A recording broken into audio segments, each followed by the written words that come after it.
All right, well, I'm Kelly Lees, Education Officer Honeybees here at Tocal for DPIRD, and I had the privilege last year of gaining a Churchill Fellowship after a bit of a long application process.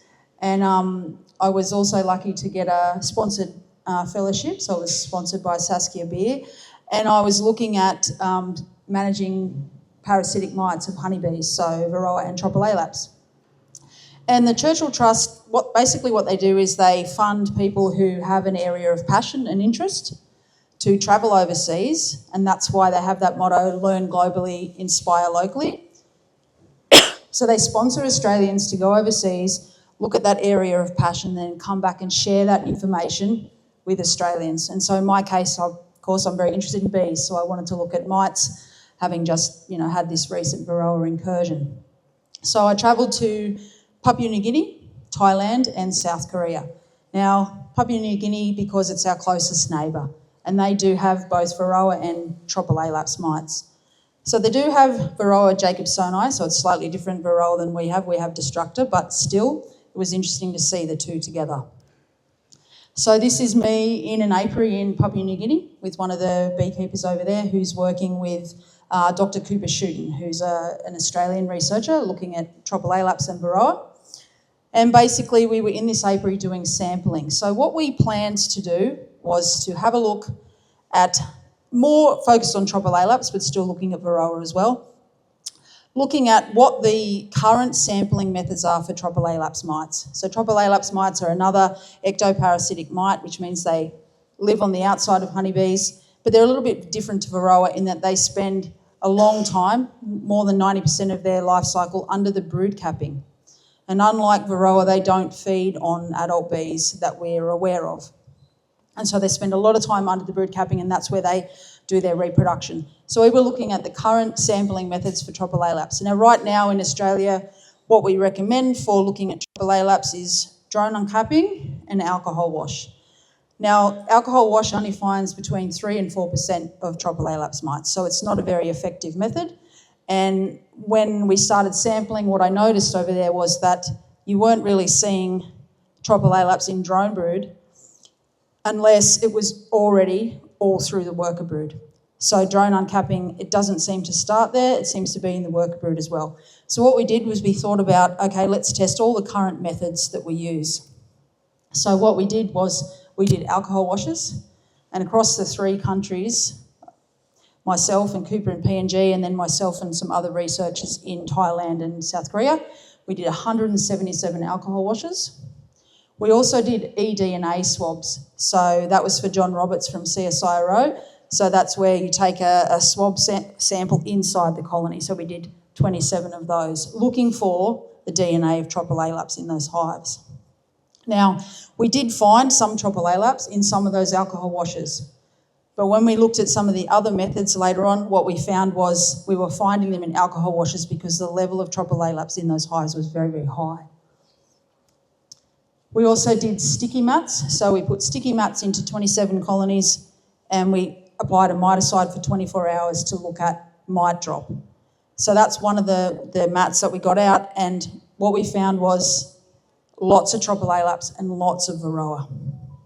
We also uncapped 16,372 brood cells across the 3 countries. So looking at what numbers of Tropilaelaps and Varroa we were finding inside those colonies. So we averaged around 300 cells per colony, and we're looking for those infestation in those cells. And what we found was that there was often co-infestation. So you're finding both Varroa and Tropilaelaps inside the hive together. So this is one of the sticky mats up close. Now you can see the red circles they're actually Tropilaelaps mites, so they're circled there so you can see them compared to Varroa. So they're around 1/3 the size, a little bit different to Varroa, slightly different shape.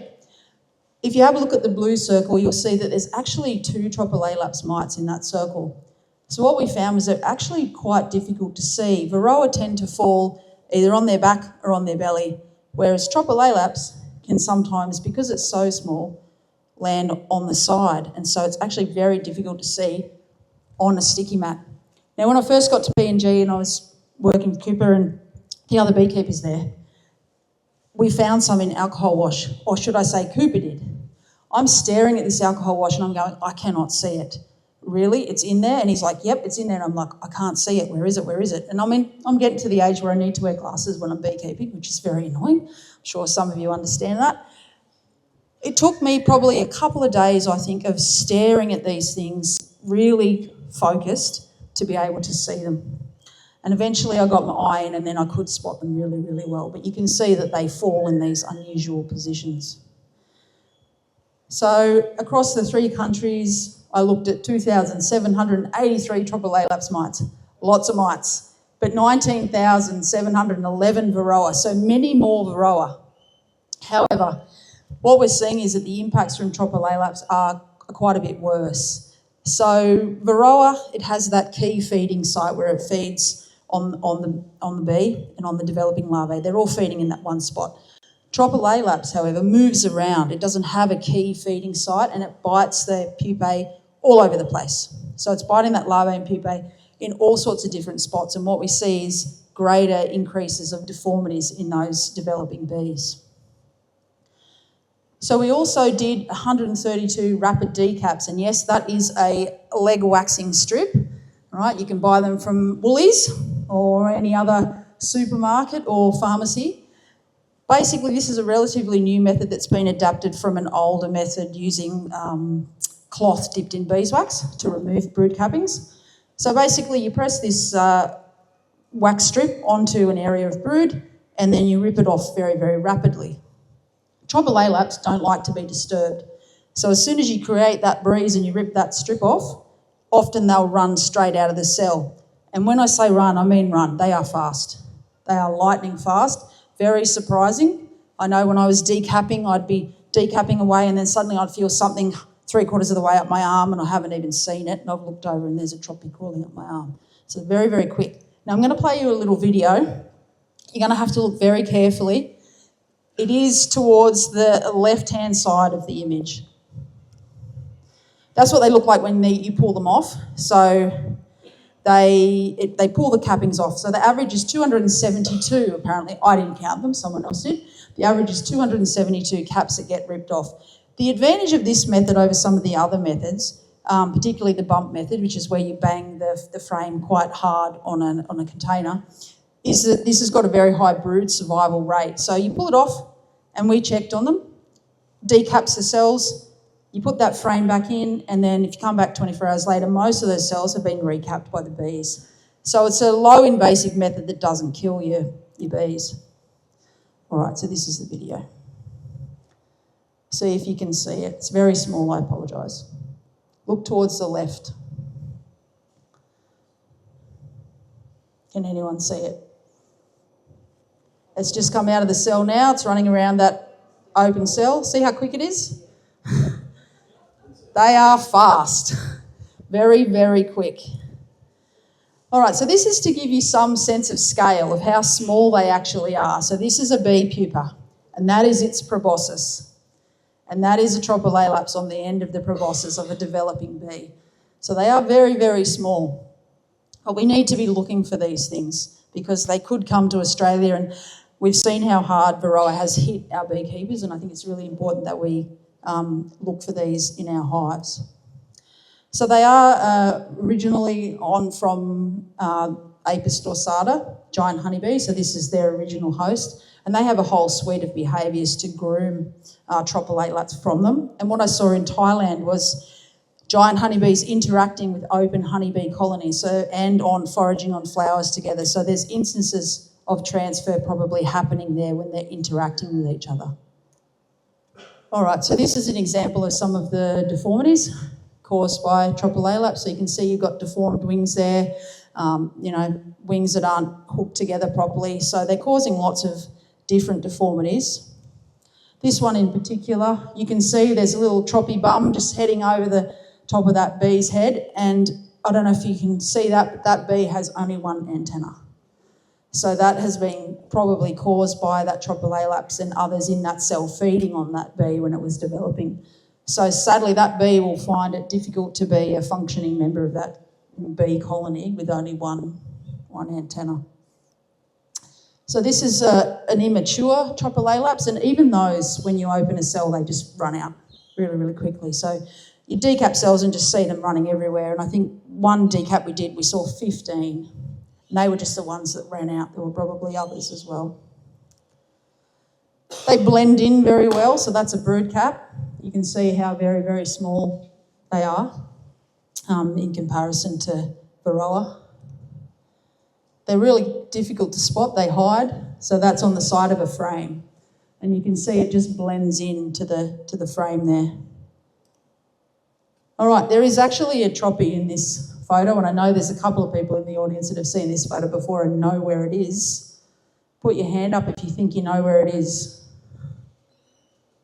Oh, we've got a couple of tentative hands. It's right there. You can just see the very tip of its bum as it's going back into that cell after it's been disturbed. So that's a cell they've been decapped with forceps. So I was about to pull those brood out and I thought, there's a tropy, I'll snap a quick pic of it. So one of the other things is we don't know a lot about tropy, so there's lots of information that we still need to discover about it. Like we're pretty unsure about how it moves around.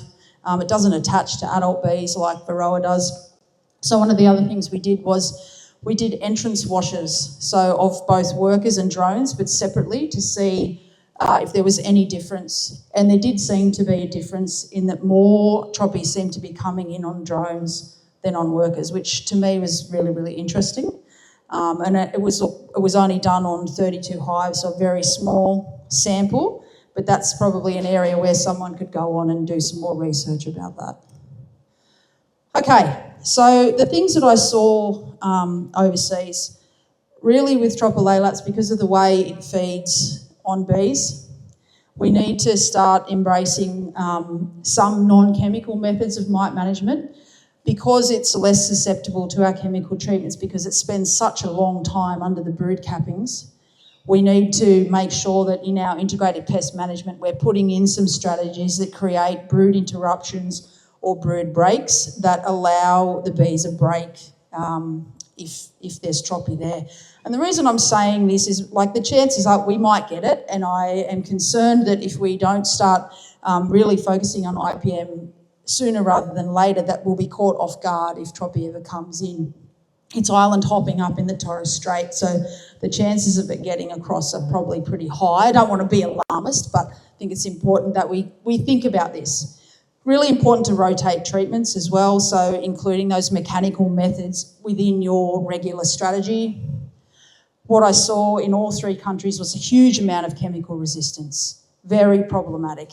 And I think if we're not careful, we're going to end up there, and we probably will end up there anyway, but I think it's really important that we think about rotating our chemicals and also that we follow the application instructions. I also saw multiple types of treatments in hives at the same time, strips on the ground, all sorts of things. So I think it's really important that we follow those rules as well, because that will just, there could be unknown interactions between different chemicals in there. I cannot stress enough to you that the key to Varroa and to tropy would be monitor, manage, monitor. Knowing what your mite levels are for Varroa, I cannot stress how important that is, and Liz touched on that in her talk as well. Know what your level is, keep it low, and treat when it's appropriate. The other thing I would urge you to do is to start doing this rapid decapping for Tropilaelaps. Don't look for it in drones, don't look for it in alcohol wash. Buy yourself some leg wax and start decapping some cells.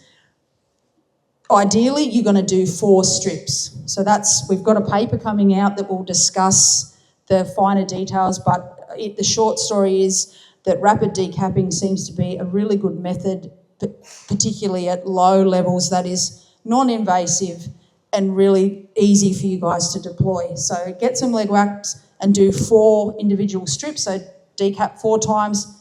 You've got to look really closely. Make sure you got your glasses on. I think we do need to just make sure that we're getting in the habit of doing this so that we're looking for it in case we do get it.